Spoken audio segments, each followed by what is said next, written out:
მოგესალმებით, მე მიხეილ ცაგარელი, სამედიცინო აკადემიის პროფესორი, ამავდროულად ტელეჟურნალისტი და ასტროლოგი. დღეს სწორედ გავცემ ზოგიერთ კითხვას პასუხს და იმედია, რომ თქვენთვისაც ეს საინტერესო იქნება. ასტროლოგიით დაინტერესდი დიდი ხნის წინ, ჯერ კიდევ ბავშვობაში, როცა უყურებდი ცას, მოჭედილს ვარსკვლავები და მაინტერესებდა რა ხდება იქ არის, რა იმის სამყარო, რატო ვარსკვლავი ჩამოვარდა, რას ნიშნავს ეს, რატო ამ მთვარე ზოგჯერ არის ძალიან დიდი, ზოგჯერ პატარა, სად კრება, სად მიდის და საერთოდ რა ხდება ჩვენს გარდა არის სადმე კიდე სიცოცხლე, ეს იყო პირველი კითხვები ალბათ, რომელმაც დამაინტერესა და ნუ მე უკვე საკმაოდ ბევრი წელი გავიდა, სანამ მე უკვე ჩავწვდი რას ნიშნავს ასტროლოგია, რა განსხვავება ასტრონომიისგან, ეს იყო ოდითგანვე ერთიანი სფერო, რომელიც სწავლობდა კოსმურ კანონზომიერებებს და მე უკვე წავიდა უფრო პროფესიონალური მუშაობა და ჩემი ინტერესების დაკმაყოფილება ამ კუთხით. კითხაობასა და ნათელხილულობს შორის და ასტროლოგიას შორის არის ასაკულია განსხვავებები. ასტროლოგია ეს არის ეზოთერული მეცნიერება, რომელიც ოდითგანვე იყო ერთიანი ასტრონომიასთან ერთად, ემყარება ფიზიკო-მათემატიკურ პარამეტრებს და ზეგავლენას ამ ვთქვათ ენერგიების, რომელსაც ფლობენ პლანეტები, მანათობლები ადამიანებზე. ხოლო ნათელხილულობა არის სხვა ვარიანტი, როცა ადამიანს რაღაცა ხედვა აქვს. ის ამას ამბობს. კითხაობა ცოტა სხვა ვარიანტი, მაგათ კითხაობა ყავაზე, ხო? ან კარძე, რასაკვირველია, აქაც არის რაღაც ელემენტები, რომელიც შეიძლება საერთო იყოს, იმიტომ რომ მაგალითად ტაროს კარტი ასტროლოგიასთანაც არის კავშირებში და გარკვეულწილად პლანეტარულ ზეგავლენასთან, მაგრამ მე ეს ყველაფერი გავიარე, სხვათა შორის კარტი წავით, ისე ნუმეროლოგია წავით, მაგრამ საბოლოოდ მივედი დასკვნამდე, რომ ისეთი მნიშვნელოვანი და მრავალფუნქციური ინფორმაცია, რომელიც ასტროლოგიას მოაქვს, არ მოაქვს არც კარტს, არც ფენშუის, არც დაუშვათ ნუმეროლოგიას და არც სხვა სფეროს, რომელიც ასევე ამ სფეროებთან, ანუ ეზოთერიკასთან არის დაკავშირებული. საქართველოს ასტროპორტრეტი შეიძლება ყოფილიყო უკეთესი, როცა არის ცოდნა, როცა დამფუძლებდნენ დამოუკიდებლობისა მათ ელემენტარული სურვილი რომ გამოიჩინათ, რომ ცოტა გარკვეული იყვნენ იმ სფეროში, რასაც ქვია ასტროლოგია, ისინი ალბათ არ დანიშნავდნენ 26 მაისს დამოუკიდებლობის დღეს. 26 მაისი დაუკავშირდა 2+6 ნუმეროლოგიით გვაძლევს 8-იანს. 8-იანი არის ყველაზე მძიმე ნიშანი ნუმეროლოგიიდან, რაც ნიშნავს, რომ ორგანიზებულობის, დისციპლინის, დიდი შრომის, დიდი ძალისხმევის გარეშე ქვეყანა წინ ვერ წავა, ექნება ძალიან ბევრი სირთულეები. გაცილებით უკეთესი ამერიკელებმა მაგალითად თავისი კოდური რიცხვი, როცა ისინი დაიბადნენ, მათ ჰქონდათ 7-იანი. ჩვენ გვაქვს 8-იანი, გაცილებით უფრო რთული, ამიტომ მივდივართ გაცილებით რთული გზით განვითარებისა და თან ეს ყველაფერი მოხდა მაშინ, როცა მზე გადიოდათ კუპების ზოდიაქოს ნიშანს. კუპები მოგესალმებათ, ეს არის ძალიან ზედაპირული, ძალიან გაორებული ნიშანი, სადაც არის ხან ერთი უნდა, ხან მეორე უნდა, თან ყველაფერი ორ-ორია, ხო? შესაბამისად, ჩვენს გვაქვს ყველაფერი ორ-ორი. ახალი წელი 2, გიორგობა 2, რაღაცა წმინდა დღეები 2 და ვართ გაორებულები. ამიტომ ძალიან დიდი მნიშვნელობა აქვს აი დაფუძნებას. როგორი დღეა, როგორი თვეა, ვარსკვლავური განლაგება როგორ არის, ამას სხვათა შორის დასავლეთში ძალიან კარგად ითვალისწინებდნენ აღმოსავლეთში და ჩვენ მამებმა, ასე ვთქვათ, პოლიტიკურმა თავის დროზე ეს არ გაითვალისწინეს და ამიტომ იმის მერე ასე ვართ გაორებაში, წვალებაში და გაცილებით უფრო ნელი ტემპით მივდივართ წინ, როცა შეგვეძლო ეს აბსოლუტურად სხვანაირად გაგვეკეთებინა. ყველაფერი. პოლიტიკა გნებავთ, ვარ პოლიტოლოგი, წითელი დიპლომი მაქვს პოლიტოლოგიაში, ამ სფეროში არ შევედი, იმიტომ ძალიან პინწური სფეროა, მაგრამ ძალიან კარგად მესმის ყველაფერი და მეცინება ხოლმე ვაი პოლიტიკოსებზე, რომელიც აზზე არ არიან რა არის გეოპოლიტიკა საერთოდ, მაგრამ მოღვაწეობენ პოლიტიკაში, დამთავრებული სპორტით, სადაც მე ვარ მაგალითად თავის დროზე საქართველოს ჩემპიონი წყალბურთში, მორაგბეც ვიყავი თავის დროზე და ამ საძმოს წევრიც და ვარ 3 ფესტივალის ლაურეატი საესტრადო სიმღერისა, ეს დაახლოებით 80-იან წლებში ხდებოდა ეს ამბავი, ამიტომ ფართო სპექტრი მაქვს ინტერესების. ეს უნდა გავაგებინოთ საზოგადოებას, რას ნიშნავს რახუ კეტუ. რახუ ეს არის, მოდი ასე ვთქვათ, აღმავალი კარმული კვანძი, რომელიც გვამსწრებს ადამიანის კოსმიურ მისიას. ხოლო კეტუ ეს არის მისი საწინააღმდეგო, რომელიც გვიჩვენებს იქიდან გამომდინარე, რომ ასტროლოგიაში მიღებულია რეინკარნაციის სისტემა, მრავალჯერ დაბადება გარდაცვალების სისტემა, თუ რა გააკეთა მან წინა ცხოვრებაში, რა მოიტანა, როგორც კარგი, ასევე ცუდი დაბადებისთანავე ამ ცხოვრებაში და რაზე უნდა თქვას უარი. რახუ კეტუს მერვე სახლში მდებარეობა გვაჩვენებს, რომ ადამიანი უნდა განთავისუფლდეს ამ ცხოვრებაში. ისეთ ცუდი თვისებებისგან, რომელიც მან მოიტანა წინა ცხოვრებიდან, როგორც არის წყენა, ბოღმა, შური, სამაგიეროს გადახდა, უკონტროლო ეჭვიანობა, უკონტროლო სიჯუტე, ცხოვრების დრამატიზირების უნარი, როცა რაღაცა ის არ მიდის, როგორც მას სურს, არ უნდა იყოს სარკასტულ-გესლიანი გამოთქმების და ზედმეტად პირდაპირი. ეს უნდა დაუტოვოს წარსულს. მოვიდა იმისთვის ამ ქვეყნად, რომ გახდეს რაც შეიძლება ერთგული და თავის ირგვლივ შეკრიბოს ერთგული ადამიანები, ყველგან და ყოველფერ შემოქმედოს პრინციპი შვიდჯერ გაზომ ერთხელ გაჭერი, ამავდროულად უნდა იყოს თხილი წინ დახედული, მაქსიმურად დაასტაბილურობა ცხოვრება. სტაბილური ოჯახი, სტაბილური სამსახური, სტაბილური ჯანმრთელობა, სტაბილური ბიზნესი. მისთვის უკვე არ შეიძლება ასე ვთქვათ მერყეობა და ასე შემდგომ. ძალიან კარგი იქნება თუ იგი ჩაერთვება ისეთ სფეროებში, როგორც არის პოეზია, ლიტერატურა, ხელოვნება, საბანკო, ეკონომიკური, კომერციული სფერო. კარგი იქნება მშენებლობაში, კარგი იქნება მაგალითად აგრობიზნესში, დიზაინში, არქიტექტურაში, პარტნიორ კოსმეტიკურ ბიზნესში და ასე შემდგომ. ანუ ეს არის მისი კოსმიური მისია, რა გზითაც იგი უნდა გავითარდეს და გაბედნიერდეს. ძირითადი კითხვა მაინც არის ზოდიაქოს ნიშნებს შორის ურთიერთობა. აი მე ვარ ვერძი, ის არის თევზები, როგორ ვიქნებით ერთად, შეიძლება თუ არა ჩვენი ერთად ყოფნა. ეს არის ალბათ ყველაზე პოპულარული და ხშირი კითხვა. თუმცა ახლა საქართველოში დღეს მოიხსენებათ სხვა კითხვაც არამაკლედ პოპულარულია, რა გვეშველება. მოდი ასე ვთქვათ, გვეშველება თუ არა რაიმე. ხო, მაგრამ კითხვები არის ახლა მრავალფეროვანი, ვაღიარებ, იმიტომ როცა ვიწყებდი მე ამ სფეროს, იმიტომ მაშინ კითხვები იყო ძალიან ისეთი ერთმნიშვნელოვანი, როგორც ახლა მე ვთქვი. ეხლა უკვე მრავალმნიშვნელოვანია, იმიტომ რომ დიდი ინფორმაცია გაჩნდა, მათ შორის ინტერნეტით. ხალხის ცნობიერება გაიზარდა და ეხლა გაცილებით მეტად საინტერესო კითხვები მოდის, აი როგორც ახლა წინა რესპონდენტმა დამისვა კითხვა რახუ კეტუზე, ხო? რა იცის ახლა რახუ კეტუ, მაგრამ ეს ადრე მაგალითად 10-15 წლის ამ კითხვას არავინ არ დაგიცოდა. დღეს უკვე ხალხის ცნობიერება გაფართოვდა, რა ძალიან სასიამოვნოა და ამას მე მივესალმები და გაცილებით უფრო საინტერესო და ღრმა კითხვები მოდის. ნუ ის ვერსია, რომელსაც მე ვსაუბრობ, ხშირად ოღონდ ამფრთხილად. ანუ ეხლა 2025-26 წლები არის გარდამტეხი. სამყაროს დასასრული მოდი ასე ვთქვათ, რეალურად ესე არ არის თლად, როგორც ჩვენ გვეუბნებიან, უბრალოდ არის ძალიან დიდი ცვლილებები სამყაროში. სამყარო გადადის ახალ ენერგოველში. და ეს პროცესი არის მტკივნეული. ამიტომაც იცვლება სერიოზულად ამინდი, ამიტომაც ადამიანთა ჯანმრთელობას ექმნება მეტი პრობლემები, მოიმატა სიკვდილიანობა, მოიმატა ეკოლოგიურმა ტექნოგენურმა კატასტროფებმა, იმიტომ რომ დედამიწის ენერგოველის შეცვლა სწორედ ნიშნავს, რომ საზოგადოებას ამზადებენ ახალ, მოდი ასე ვთქვათ, დონეზე განვითარებასა და გადასვლაში ყველა ამას ვერ გაუძლებს თავისთავად, ამიტომ სიკვდილიანობა მოიმატებს, დარჩებიან ისინი, ვინც იქნებიან მზად იმისთვის, რომ სიკეთით იცხოვრონ, რომ იწყება ახლა პერიოდი ბოროტებასთან ბრძოლისა და მისი დამარცხების. ამას ქვია სწორედ აპოკალიფსი, ანუ საყოველთაო ნგრევა, ანუ საყოველთაო ტრანსფორმაცია, რომელშიც ჩვენ ზუსტად შევდივართ, განსაკუთრებით ეს თვალსაცემი გახდება 2025 წლის 30 აგვისტოდან.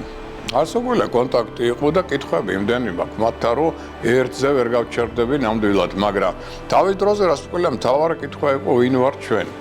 რა ხდება საერთოდ ქვეყანაში, რატოა უსამართლობა, რატო ესეთი ბოროტება, რატო ესეთი უბედურებები და მე ყოველთვის მიმაჩნევ რაღაცა ისე არ არის ამ სამყაროში, როგორც უნდა იყოს, ხო? და ეს კითხვა იყო ჩემი მთავარი უცხო პლანეტელთან, რომელთაც მე მქონდა შეხვედრა და მივიღე მისგან აბსოლუტურად კომპეტენტური კითხვები, რომლის შედეგად მე კარგახანი ვიყავი შოკურ მდგომარეობაში, იმიტომ რომ აბსოლუტურად სამყარო სხვანაირად არის განვითარებული, რასაც ჩვენ გვასწავლიან ისტორიაში და ასე შემდგომ უმრავლესობა საერთოდ შორს არის სიმართლისგან, პრომეტიც, რადგან ეკრანი შეცვლილია დედამიწისა, ამიტომ თარიღებიც კი არასწორი გვაქვს ისტორიული.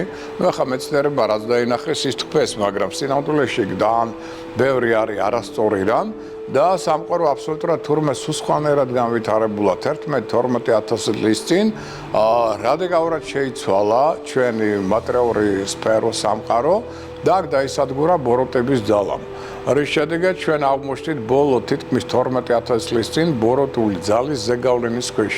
სამწუხაროდ, ეს არის იმის მიზეზი, რომ ადამიანი გახდა ეგოისტი, გახდა, მოდი ასე ვთქვა, წყენიანი, შურიანი, ბოღმიანი და ფიქრობს მარტო საკუთარ თავზე და არ აინტერესებს გვერდით რა ხდება მის ირგვლივ და გაუთავებელი ომებით და რელიგიური ურთიერთშუღლით არის დაკავებული. ეს არის ამის სწორედ მიზეზი და ეს დრო სწორედ ახლა ნელ-ნელა თავდება, იწყება ახალი ეპოპეა და ამიტომ თუ გინდათ რომ ამ გზაზე იაროთ და ასე ვთქვათ გადახვიდეთ ის ძალიან დიდი გადასასვლელი რომელსაც ახლა ადამიანს უმზადებენ, უნდა იყოთ კეთილები და მოსიყვარულეები. მაშინ გადახვალთ ამას და იქნებით წარმატებულები. ძალიან დამეხმარა ასტროლოგია, იმიტომ რომ ახლა ყველა ადამიანი ახალგაზრდულ წლებში, მით უმეტეს თინეიჯერულ წლებში ძალიან დაბნეულია. იმიტომ რომ რეალურად არ იცის რა უნდა, სად უნდა წავიდეს და ასე შემდგომ.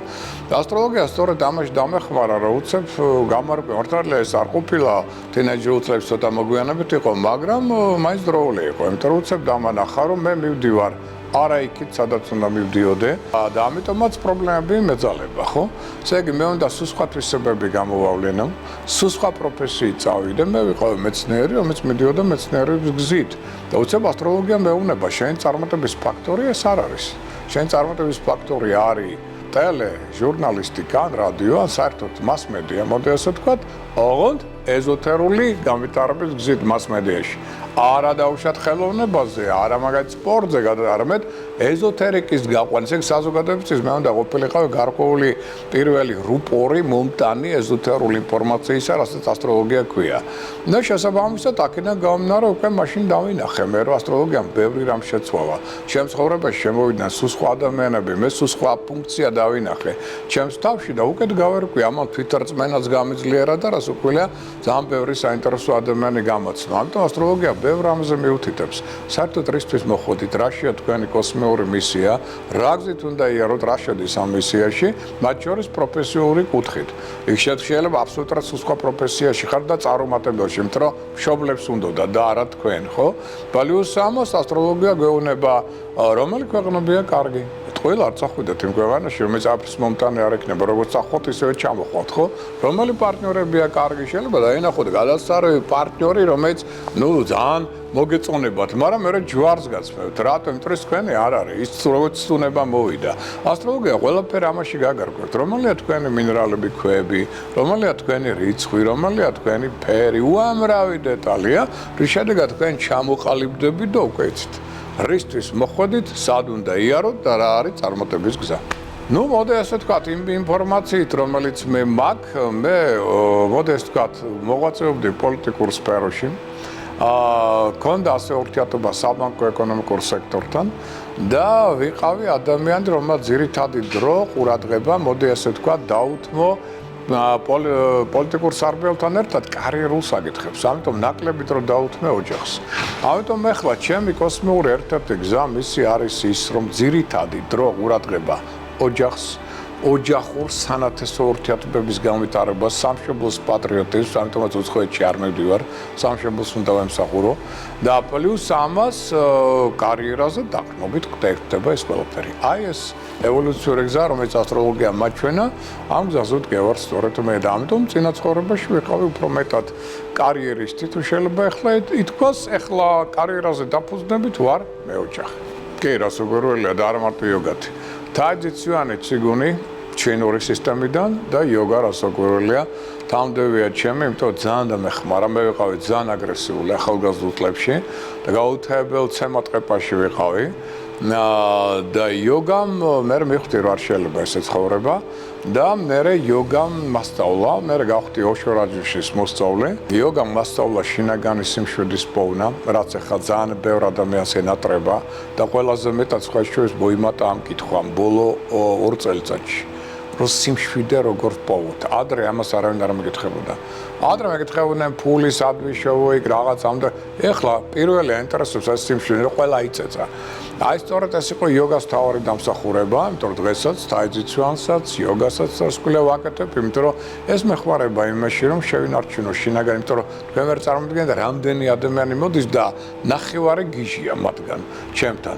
ამათ ხო უნდა გადახარშვა, ამათ ხო უნდა ატანა, ამათ ხო უნდა ინფორმაციის მიტანა მათდამი, ხო, ისე რომ შენ შეინარჩუნო შენი სახე. ამაში მეხმარება იოგა. სუნთქეთი ვარჯიშები არის იმეშობით მე თავისუფლდები იმ სიბინძურისგან, რომელსაც მე მაყრიან ამ კონტაქტების დროს. ამიტომ რთულ სიტუაციებში ხა ჩემი გამოყვანა წონასწორობიდან შეუძლებელი ხდება რეალურად ესეა. იმიტომ რომ მოსინჯა რამდენიმე და არ გამოვიდა, როცა ადრე მომენტურად ასე ვთქვათ გამოდიოდი წონასწორობიდან. აი ეს არის იოგას დამსახურება. ეს არის სწორედ თაიძიცვანის დამსახურება.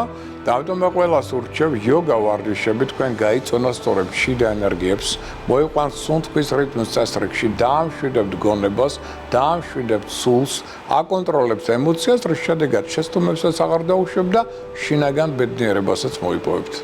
რასაკვირველი არის, იმიტომ რომ მოდი ასე ვთქვათ, როდის მე გიფიქრიათ, რამდენი პლანეტაა ძირითადი? 7. ხო? და რამდენი ნოტა გვაქვს ჩვენ? აბსოლუტური შესატყვისია, ხო? არსებობს კოსმიური რაფსოდია, მოდი ასე ვთქვათ. სადაც აი ამ პლანეტარული წყობის და მიხედვით და მათ ზოდიაქოს ნიშნების მიხედვით დოკუმენტური ფილმიც არის, შეგიძლიათ მოიძიოთ ინტერნეტში, სადაც არის პლანეტების და ეგრეთ წოდებული ზოდიაქოს ნიშნების მუსიკა, რაფსოდიული ხაზი.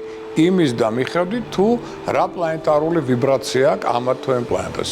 და ნახავთ რა სასწაული ჰანგებია, რა სასწაული ერთიანობა მუსიკალურ ამ ჰანგებსა და პლანეტებს შორის. სხვა შორის მინდა გითხრათ, რომ ცხონებულ ჯანსუს კახიძეს აქვს კომპოზიციები 7 პლანეტაზე და 12 ზოდიაქოს ნიშანზე დათო ევგენიძეს აქვს ძალიან საინტერესო კომპოზიციები გაკეთებული.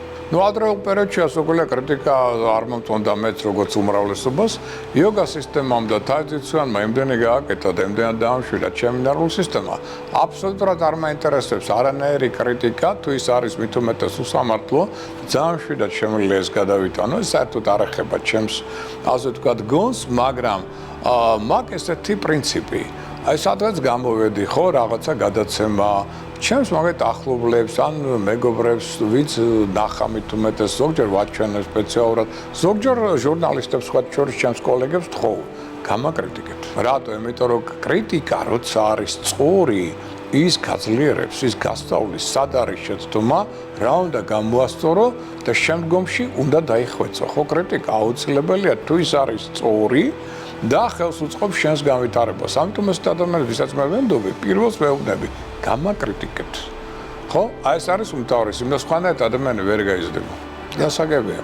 რასაკვირველია ეს იმ ადამიანის კითხვა, რომელსაც წარმოდგენა არ აქვს რეალურად ასტროლოგიაზე, დაყოლილია ზოგად არა მარტო ფსევდომეცნიერთ, არამედ ფსევდორელიგიურ მოღვაწეთა ცნებებს სამწუხაროდ. იმიტომ რომ ესეთი ადამიანები როცა მოდიან ჩემთან, აი მოდიან როგორც წყალები დედა მოიყვანს, ვიღაცა მოიყვანს, არ მჯერე არ მაინტერესებს და მე მედიან ჩემგან ეს რა ყოფილა. აი ეს კითხვა, აი ეს მე სხვა რამე მეგონა, რატო? იმიტომ რომ ჟურნალისტებმა გააფეთიშეთ ასტროლოგიიდან ამოიღეთ მარტო პროგნოზები, იმიტომ რომ ეს არ ინტერესებს ყველაზე მეტად მაყურებელს, ხო? და ეს არის ასტროლოგია, მარტო ეს არის მისი მცირე ნაწილი. ასტროლოგია არის ზეღრმა. ჩემგან რომ მიდის ადამიანი 3 საათიან საუბრის მერე ზოგჯერ დგება მეუბნება, კარები საით ხარეს არის. გაოგნებულები არიან და შოკირებულები. თქვენ ხო არ იცით ეს რა არის? და რას გიჩვენებთ? საერთოდ თქვენ თავს როგორ შეიცნობთ და რა კუთხიდან დაინახავთ. რაც შეეხება იმას, რომ მეცნიერება არ იღებს მას, ეს უკვე საწყის შეთქმულების ამბავია. იმიტომ რომ ზოგიერთს არ უნდოდა ასტროლოგია, როგორც კონკურენტი, როგორც მეცნიერებაში, ასევე რელიგიაში, დავიწყოთ ასე.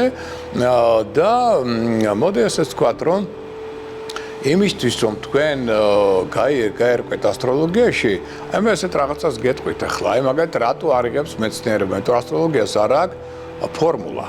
ვერ ჩასვალთ ფორმულაში, ხო? ასტროლოგია არის მრავალსაუკუნოვანი დაკვირვების შედეგად მიღებული ინფორმაცია და მეცნიერება ითხოვს ფორმულას. ასტრონომიას აქვს ფორმულა, შეიძლება მან დაგიმტკიცოს რა მასა აქვს, რა ტრაექტორიით და სიჩქარით მოძრაობს მთვარე.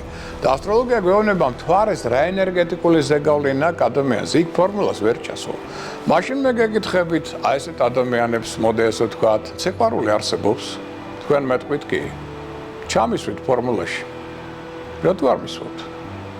მაგრამ ამბობთ რომ არსებობს, ხო? კარგი ბატონო, ინტუიცია არსებობს, მეტყვით კი. სად არის ფორმულა? არ არის ხო, მაგრამ არსებობს. აი ესევე არსებობს დაკვირვების ფორმა, მრავალსაუკუნოვანი, რატო იყო საქართველოში ოდითგანვე რაღაც წესები, რომელიც დაკვირვების შედეგად მოდიოდა, რომ დაანა მაგალითად აი ესეთი ხარე, რომელიც ჭრელია ზევით არ უნდა იყოს დადებული. ეს უბედურების ნიშანია ოჯახში. რატო? იცოდნენ ეს. ამ მრავალსაუკუნოვანი, მაგრამ ამ ფორმულაში ვერ ჩასვავთ ამას. მაგრამ ეს მუშაობს, ეს ენერგია, ეს არსებობს, ეს კანონია. ამიტომ მოდი თქვენი გონება ცოტა სხვა კუთხითაც მომართეთ და არა მარტო ცალმხრივად, როგორც თქვენ გინდათ აი ამ კითხვიდან გამომდინარე, ასე ვთქვათ, გამოთქვა თქვენი აზრი. ხალხო, გაიგეთ რა სწავლობს ასტროლოგია. ენერგიების ზეგავლენას ადამიანი რა არის? ენერგიის ნაწარმი. მეტი აფერი არ არის. იგივე პოლიტიკოსები, იგივე რაც ხდება საერთოდ სამყაროში, პოლიტიკაში, ეკონომიკაში, ყველაფერში. ეს ასტროლოგია. ეს არის ზეგავლენა პლანეტარები, რა არის პლანეტებს რას ეწოდებდნენ ადრე? უფლის თითებს, ხო? რისი მეშვეობით უფალი ზეგავლენას ახდენს, მათ შორის ფარველი ანგელოზები, მთავარ ანგელოზები, პლანეტები, ეს უფლის თითებია, რომლის მეშვეობით ხდება ენერგიის გამოშვება დედამიწაზე და ამაზე ხშირად მე დამოკიდებული ის მოვლენები, რომელიც დედამიწაზე ხდება. თქვენ გონიათ ახლა ტრამპი არ განიცდის ზეგავლენას, რატოა გაორებული მერყეო, ტყუპებია და ამიტომ რატოა ესეთი ალფონსი და თავის თავზე დიდი წარმოდგენა აქვს და შოუ სპექტაკლებს დგავს, იმიტომ რომ ასცენდენტის გარეგნობის ნიშანი ლომში აქვს, თეატრალური ნიშანში აქვს, რომელიც მართავს თეატრს, ხო? ამიტომ იგი მსახიობიც არის და გაორებული არის, ტყუპებით ხან ერთი უნდა, ხან მეორე, ხან ერთს ამბობს და ხან მეორეს და პოლიტიკურ ჯგუფში ყავს როგორც კონსერვატორები, ასევე ნეოლიბერალები. ეს ტყუპების დამახასიათებელი ყველაფერში, ყველა დეტალზე რაც ხდება, აბსოლუტურად პასუხისგებლობით შეიძლება განვაცხადო. ყველაფერი რაც ხდება პირდაპირ კავშირში ასტროლოგიასთან. სპორტი გინდათ, ხელოვნება გინდათ, ნებისმიერი რაც ჩვენ სამყაროში ხდება, პირდაპირ კავშირში ძაღლებიც, კატებიც კი, მათი ფსიქოტიპიც პირდაპირ ასტროლოგიურ მოვლენებთან არის დაკავშირებული და ეს ეხლა სხვა ჩვენ ზოოლოგებმა და მეცნიერებმა კარგად იციან. როცა მაგალითად არის სავსე მთვარეობა, ნებისმიერი ცხოველი ხდება ზე აგრესიული. და რატო ხდება რომ სავსე მთვარეობის დროს ხდება მთვარის მიერ ოკეანეების სასწაულად მიმოცვლა, ხო? ბევრი ამიტომ ეს ზეგავლენაა, შემოკარგებოდა ყველაფერზე მოქმედებს. ოდე ესე ვთქვათ, არ არის სუბუქი ეს წელი, ჩვენ აუჩვენთ რომ ივნისიც საკმაოდ რთულია და ბევრმა ძალიან რთულად გაიარა და მსოფლიო მასშტაბითაც ხედავთ. შემდგომ ცოტა დაგვასვენებს ახლა სამყარო, ამიტომ ეცადეთ რომ დაისვენოთ აგვისტოს ბოლომდე. სექტემბერში გვაქვს მზის და მთვარის დაბნელებები და ბევრს ტვინი დაუბნელდება და არაადეკვატური იქნება. ოქტომბერში დედამიწა ძალიან უარყოფით ენერგოველშია და მერე კიდევ დეკემბერში. ამიტომ ეს პერიოდებიც იქნება საკმაოდ რთული, დაძაბული, გამოსვლები, კონფლიქტები, კონფრონტაციები, ეკონომიკური ცვლილებები, ეს ყველაფერი მოსვლა ომები შეიძლება იყოს, სოფლიო თქვენ რა გონიათ, რომ ირანმა და ისრაელმა დაამთავრა? ან სხვა სახის ომები არ იქნება? როგორ არ იქნება? პროცესი სხვა ამბავია, რომ მე რაც თქვი, ჯერ კიდევ 5 წლის წინ ისმარხლდება, რომ ჩვენს ირგვლივ იქნება ცეცხლი, საქართველო კი გადარჩება. ეს იქნება, მაგრამ ის რო იქნება ცეცხლი და დაძაბულობა, ამას თქვენ 25-ის და 2026 წელსაც იხილავთ, იმიტომ რომ ეს არის ცვლილებების, ტრანსფორმაციის, დედამიწის, გეომანტიის და ბიოველის შეცვლის პერიოდი, რომელიც ყოველთვის მკივდეულია, იმიტომ რომ მოდის ახალი სამყარო და ახალი სამყაროს შემოსვლა ყოველთვის ესეთ კატაკლიზმებთან არის დაკავშირებული. ჩემო კარგო, ზურა, გეტყოდი მე ერთ რამეს, რომ ჩაიხედე ინტერნეტში ძალიან ბევრ სამსევს გვაძლევს დღეს. აიღე, რომელი საუკუნეს გინდა, აიღე თუნდაც ავიცენა უდიდესი, ასე ვთქვათ, უძველესი, ასე ვთქვათ, ექიმი. მას აქვს 3 თუ 4 წიგნი წმინდა ასტროლოგიური მედიცინასთან დაკავშირებით. ასევე ბირუნი, დიდი ექიმი, პარაცელსი, ყველას თავისი ასტროლოგიური წიგნები აქვს გამოშვებული. ჰიპოკრატეს საერთოდ აქვს ფრაზა თავის დროზე ცნობილი ასტროლოგიის, სამედიცინო ასტროლოგიის გარეშე ჩვენ არა გვაქვს უფლება ექიმები იგულისხმა ადამიანის კურნალობის. უბრალოდაც გეტყვით, რომ მაგალითად სორბონის უნივერსიტეტში რამდენი საუკუნეა ისწავლებოდა სამედიცინო ასტროლოგია. ნოსტრადამუსი ვინ იყო? ნოსტრადამუსი ჯერ იყო ექიმი. და მე იყო ასტროლოგი და გადასწორეთ უხამებდა ერთმანეთს. ჩემ კარგებო, რადგან ჩვენ აუშვეთ, რომ ადამიანი ცოცხალი არსებაა, ბიოლოგიური ორგანიზმია და ბიოლოგიური ორგანიზმებზე ნებისმიერი პლანეტის ზეგავლენა ენერგიისა ძალიან დიდია. ნუ ელემენტარულს გეტყვით, ყველა ჩვენ თითოეულ ჩვენთაგანი ზოდიაქოს ნიშანი გარკვეული ენერგიის მატარებელია და ეს ენერგია განსაკუთრებით გარკვეულ ორგანოსთან არის დაკავშირებული. მაგალითად, მე გეტყვით ახლა, ნუ მაგალითად ყელის არის, მართავს ტრადიციულად სასწორი და კურო, ხო? ეხლა როცა მთვარე ყველაზე სწრაფად მოძრავი, თვის განმავლობაში, აი 2.5 დღის განმავლობაში გადის კუროს ან სასწორს, ამ დროს ოპერაციის ჩატარება ყელთან მიმართებაში ან ენდოკრინულ სისტემაზე არ არის სასურველი. თორე შეიძლება გართულდეს ოპერაცია ან ხელმეორედ დაჭირდეს. როცა მაგალითად გადის მერწყული ზოდიაქოს მთვარე, მერწყული მართავს თვალებს. ეს ერთ-ერთი მის სუსტი წერტილია. აქ ოპერაცია თვალებზე შეიძლება ცუდად დასრულდეს. ლომის მთავარი ზონა ეს არის გულსიძარღვანი სისტემა. ამ დროს როცა ლომს გადის, ხა თუ რაღაც გაუცილებელია, ხლა ადამიანი დაჭრეს და სასტრაფოდ გადასარჩეს, ასე უნდა გაკეთდეს ეს ოპერაცია, რადგანაც არ უნდა იყოს, მაგრამ თუ ჩვენ გვაქვს საშუალება ისეთ ძიმა დღეებში, როგორც არის ახალი მთვარე, სავსე მთვარე, ან როცა მთვარე გადის აი იმ ზოდიაქოს ნიშანს, რომელ ორგანოზეც კეთდება ოპერაცია, რასაკვირველია ოპერაცია სასურველი არ არის. ჯობია ის 2 დღე მოვითმინოთ და შემდგომ გავაკეთოთ, როცა ეს ორგანო გაძლიერდება. ამიტომ ტომებია უკვე გამოსული სამედიცინო ასტროლოგიაზე, განვითარდა ეს ყველაფერი, ცალკე ამერიკელებს აქვთ ამაზე, ცალკე რუსულ ასტროლოგიურ სკოლებშია, უკრაინულ ასტროლოგს, გერმანული ასტროლოგიური სკოლა, ცალკე თავები აქვთ ასტროლოგიაზე და მედიცინაზე. ამიტომ შეგიძლიათ წაიკითხოთ, მე აბსოლუტურად ახალ წებს არ გეუბნებით, ეს უკვე საუკუნეები მოდის და გაერკვევით ასტროლოგიურ პრინციპებში მედიცინასთან მიმართებაში. ნუ ზაფხულის პერიოდი მაინც მე გირჩევთ, რომ სადღაც ახლა ეს ივლისი უკვე და აგვისტო განსაკუთრებით დაისვენოთ, იმიტომ რომ 30 აგვისტოს შემდგომ დაიწყება ძალიან სერიოზული მოვლენები. გინდათ პოლიტიკური, გინდათ ეკონომიკური, გინდათ სულიერების კუთხით. ამიტომ არ არის მსუბუქი, კიდევ ერთხელ მინდა გითხრათ, შემოდგომა და არც 2026 არ არის მსუბუქი. წლები საკმაოდ რთულია, გარდამტეხია, არა მარტო საქართველოსთვის, არამედ საერთოდ კაცობრიობისთვის. ბევრი რამ შეიცვლება. შეიძლება ფულით შეიცვალოს, ეკონომიკური პრინციპები შეიცვალოს, შეიძლება აქ შემოვიდეს აბსოლუტურად სხვა ქვეყნების დომინირება. ეს 2025-26-ში გაერკვევა. ვინ იქნება დომინანტი მსოფლიო პოლიტიკაში და რა პოლიტიკით და რა პრინციპებით იცხოვრებს სამყარო, თუ საერთოდ სხვა პრინციპებზე არ გადაგვიყვანა უფალმა და სამყარომ. სავსებით შესაძლებელია საერთოდ შეიცვალოს ყველაფერი და არანაირი პოლიტიკა და არანაირი ეკონომიკა აღარ არსებობდეს და ადამიანი საერთოდ გადავიდეს სხვა დონის სულიერებაზე. ყველაფერი ამოსაოდნელი წინ გვაქვს ძალიან გარდამტეხი. სამყაროსთვის და საზოგადოებისთვის ძალიან მნიშვნელოვანი პერიოდი. სამწუხაროდ მე როგორც ვატყობ საზოგადოება ჯერ საერთოდ ყურს არ იბერთ ხავს და ვერ ხვდება რომ ძალიან დიდი ცვლილებების დროა. და ამიტომ ზაფხულში მე გირჩევთ, რომ დაისვენოთ, გაამაგროთ ნერვულ სისტემა, რომ ცვლილებებისთვის, რომელიც შემოდგომაზე იქნება მოსაოდნელი, მზად იყოთ და ყოველივე ამას შედარებით შვიდ და ძლიერი ნერვული სისტემით შეხვდეთ. ნუ კითხვებს ბევრს დაუსვავდი ალბათ, უპირველეს სკოლისა, კითხვას მე არაერთხელ სვავდი ჩემთვის, რატო დაუშავე ზოგიერთ ადამიანს თავის დროზე, რატო დაუშავე ზოგიერთ ცხოველს, მაგალითად, ხო? მაგრამ მე პასუხობდი ამას. ალბათ ეს იყო ჩემი ჯვარი, ყველა ადამიანმა ალბათ უნდა შესაბამისად დაუშვოს, რომ ისწავლოს, გაიაროს და აქედან გამომდინარე, ოღონდ მე ერთი რამ უნდა გააკეთოს, თორე უშეცდომო ადამიანი ამ სამყაროში არ დადის. მაგრამ მე ერთი რამ უნდა გააკეთოს ყველამ და ამას ვაკეთებ მე ყოველ დღე იმ ადამიანებს თუ იმ ცხოველებს თუ რაღაც იმ სიტუაციებს, სადაც მე არასდროს მოვიკეთს, ყველას გულითად ბოდის უხდი. და ყოველთვის ვეუბნები, რომ თუ მე რამე ვაწყენე, როცა მოვა დრო და მათ დაჭირდება ჩემი წყენება ან ჩემი მაშინ მაწყენონ მე. რომ რაღაცნაირად გაბათილდეს ეს ამბავი, მაგრამ ის რომ ეს არ მინდოდა და მოხდა, ეს ყველა ცხოვრებაში ხდება. და ამიტომ ყველას, ასე ვთქვათ, ხო პატიებას. ერთ-ერთი ეს კითხვა, რატო?